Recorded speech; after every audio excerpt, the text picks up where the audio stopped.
प्यारे बच्चों नमस्कार।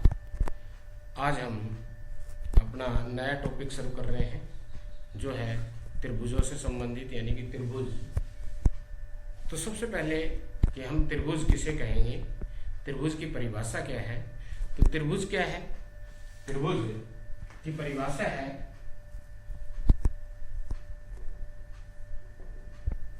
तीन रेखाखंडों से बनी बंद आकृति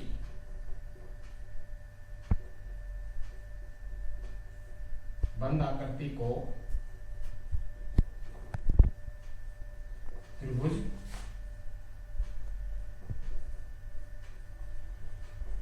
कहते हैं। यानी कि ऐसी आकृति जो तीन रेखाखंडों से बनी हो और कैसी हो, बंद। जैसे ये, इसमें कितने रेखाखंड प्रयोग हुए हैं? तीन। कितने रेखाखंड प्रयोग हुए हैं इसमें? तीन। यानी कि एक AB, एक BC और एक AC। तो तीन रेखाखंड है, AB ये वाला रेखाखंड, BC ये वाला रेखाखंड और AC ये वाला रेखाखंड। तो त्रिभुज एक ऐसी आकृति है जो तीन रेखाखंडों से बनी है और कैसी है, बंद। अब तीन रेखाखंडों से बनी तो ये आकृति भी है, लेकिन क्या ये त्रिभुज है? नहीं है, ये त्रिभुज नहीं है, क्योंकि ये खुली है। ये कैसी है? खुली आकृति। और इसमें कैसी होनी चाहिए? बंद आकृति होनी चाहिए। कैसी होनी चाहिए? बंद। तो यहां ये देखो बंद है। बंद आकृति का मतलब क्या होता है कि जहां से हम शुरुआत करें उसका अंत भी वहीं करें।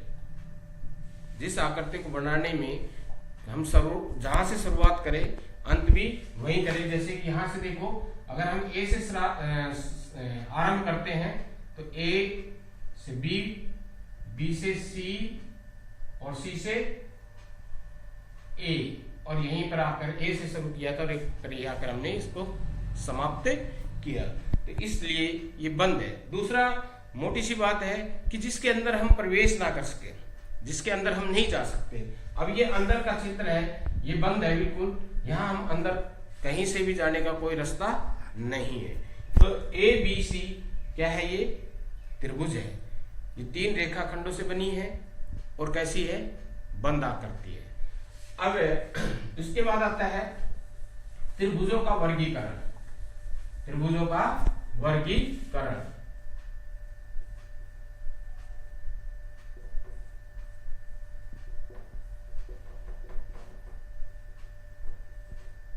कि त्रिभुज का वर्गीकरण हम किस प्रकार करते हैं। तो हम त्रिभुज का वर्गीकरण दो आधार पर करते हैं, एक भुजा के आधार पर और एक कोण के आधार पर। भुजा के आधार पर भी त्रिभुज तीन प्रकार की होती है और कोण के आधार पर भी त्रिभुज तीन प्रकार की होती है। इसे हम एक चार्ट के द्वारा समझाते हैं।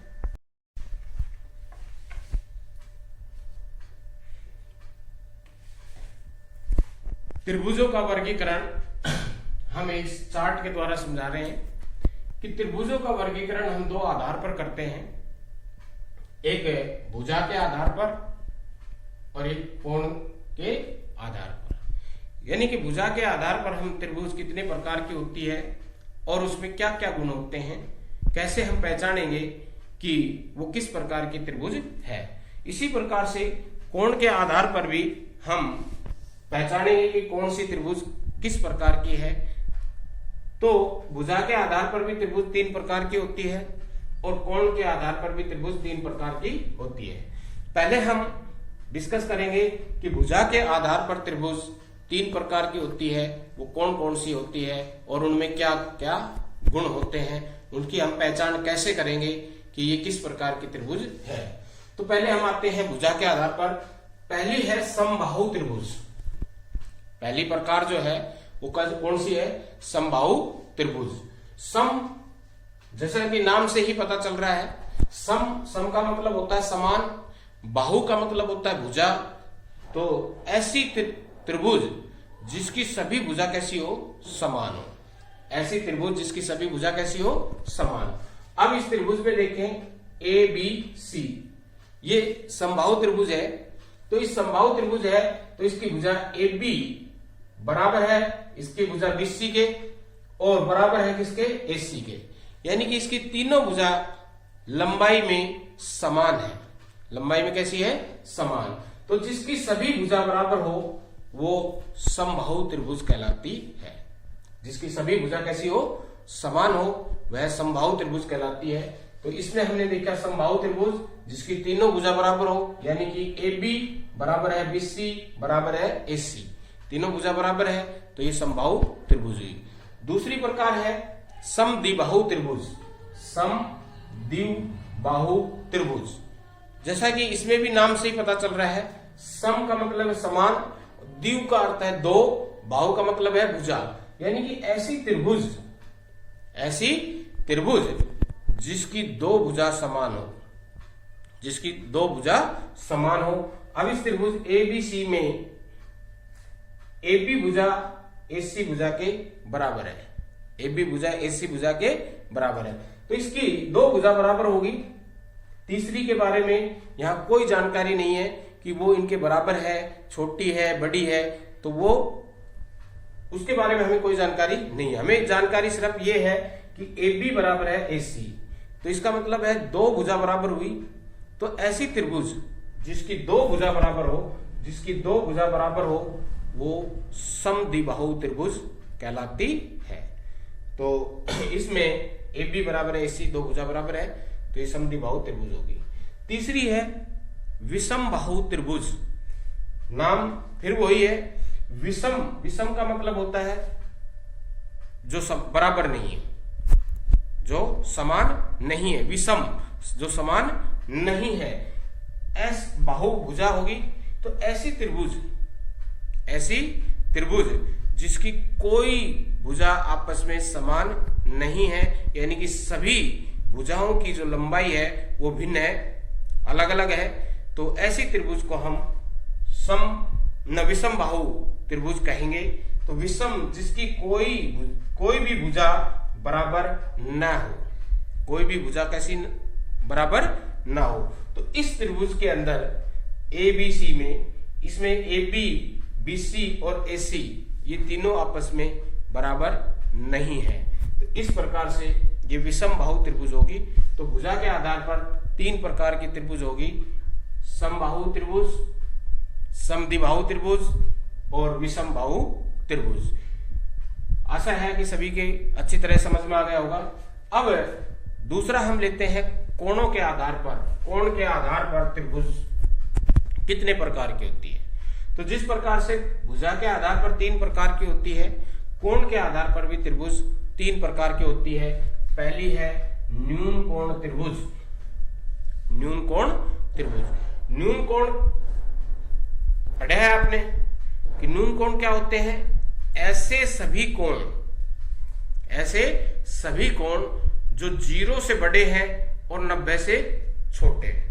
यानी कि 0 और 90 के बीच में, इसमें 0 और 90 शामिल नहीं है, 0 और 90 के बीच के जितने भी कोण हैं वो सभी न्यून कोण हैं। तो ये न्यून कोण त्रिभुज है। तो इसका अर्थ क्या है कि इसके सभी कोण, ए कोण, बी कोण और सी कोण, तीनों कोण है वो 90 डिग्री से कम है। यानी कि कोण ए लेस देन 90 डिग्री, कोण बी लेस देन 90 डिग्री, कोण सी लेस देन 90 डिग्री। यानी कि तीनों ही कोण 90 डिग्री से कम के हैं। तो जिसके प्रत्येक कोण न्यून कोण हो वो न्यून कोण त्रिभुज कहलाती है। दूसरी है समकोण त्रिभुज। समकोण का मतलब क्या होता है, 90 डिग्री। समकोण का अर्थ क्या होता है, 90 डिग्री। ऐसे सभी कोण जिनका मान 90 डिग्री है वो समकोण कहलाते। एक ही है कितना, 90 डिग्री। तो अब जिस प्रकार से हमने इसमें कहा था कि न्यून कोण त्रिभुज में सभी कोण 90 डिग्री से कम है, सभी कोण है वो 90 डिग्री से कम के हैं। क्या हम इसमें भी कह सकते हैं समकोण त्रिभुज में कि सभी कोण है वो 90 डिग्री के होंगे? नहीं। क्यों नहीं कह सकते? क्योंकि हमें पता है कि त्रिभुज के तीनों कोणों का योग, ये त्रिभुज है ए बी सी, तो त्रिभुज के तीनों कोणों का जोड़ ए बी और सी का जोड़ है वो 180 डिग्री होता है, ना इससे कम और ना इससे ज्यादा, फिक्स है। ए बी और सी तीनों कोणों का योग है वो 180 फिक्स है, ना इससे कम हो सकता है ना इससे ज्यादा हो सकता है। तो इसलिए अगर हम ये कहें कि इसके तीनों कोण समकोण है तो गलत होगा, क्योंकि अगर तीनों कोण समकोण हो गए तो 90 + 90 + 90 और ये होगा 270, जो कि नहीं हो सकता। किसी भी त्रिभुज के तीनों कोणों का जोड़ है वो 270 नहीं हो सकता। इसलिए हम इसमें कहेंगे कि ऐसी त्रिभुज जिसका एक कोण समकोण हो, जिसका केवल एक कोण समकोण हो, क्योंकि दो कोण भी समकोण नहीं हो सकते, कि अगर दो कोण समकोण है तो दोनों का जोड़ ही 180 होगा, तीसरा तो 0 हो गया, जबकि ये संभव नहीं है कि किसी भी त्रिभुज का एक कोण 0 हो। तो इसमें कंडीशन ये है, ये ध्यान रखना है, ये नहीं लिखना है कि जिसके सभी कोण समकोण हो, नहीं, इसमें केवल एक कोण 90 डिग्री का होगा। जैसा कि इसमें, इस त्रिभुज में ए बी सी में कोण बी है वो बराबर है 90 डिग्री, बी है वो 90 डिग्री का है, बाकी दोनों कोण जो है वो न्यून कोण है। बाकी दोनों कोण कैसे होंगे? न्यून कोण होंगे। तो ऐसी त्रिभुज जिसका एक कोण समकोण हो, एक कोण 90 डिग्री का हो, वह समकोण त्रिभुज कहलाती है। उसके बाद आता है अधिक कोण त्रिभुज। जो तीसरी प्रकार है कोणों के आधार पर, वो है अधिक कोण त्रिभुज। अब अधिक कोण आप समझते होंगे कि अधिक कोण क्या होते हैं। वे सभी कोण जो 90 से ज्यादा है, 90 से ज्यादा है और 180 से कम है।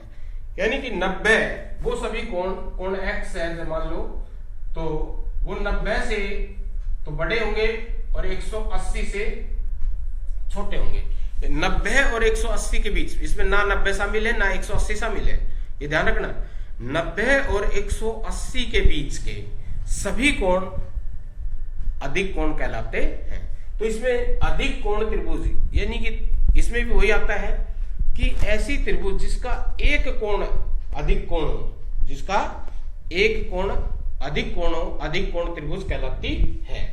सभी कोण अधिक नहीं होंगे, क्योंकि वही फिर कंडीशन आ जाती है कि तीनों कोणों का योग 180 से न कम हो सकता है न ज्यादा हो सकता है। अगर सारे कोण 90 डिग्री से ज्यादा के हैं तो तीनों का जोड़ है वो 180 से ज्यादा जाएगा, 180 से ज्यादा जाएगा, क्योंकि अगर तीनों ही 90 डिग्री से ज्यादा के हो गए तो निश्चित रूप से उनका जोड़ है वो 180 से ज्यादा होगा।